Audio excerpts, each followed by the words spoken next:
In this video, I'm going to teach you the best DT990 Pro settings for music production.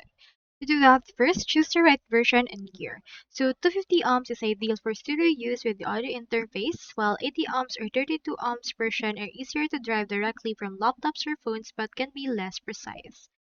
So first, set off your audio interface. So for your sample rate and bit depth, set it to 48 to 96 kHz and 24-bit for optimal clarity. For the output level, adjust your headphones volume so it is comfortable but not too loud.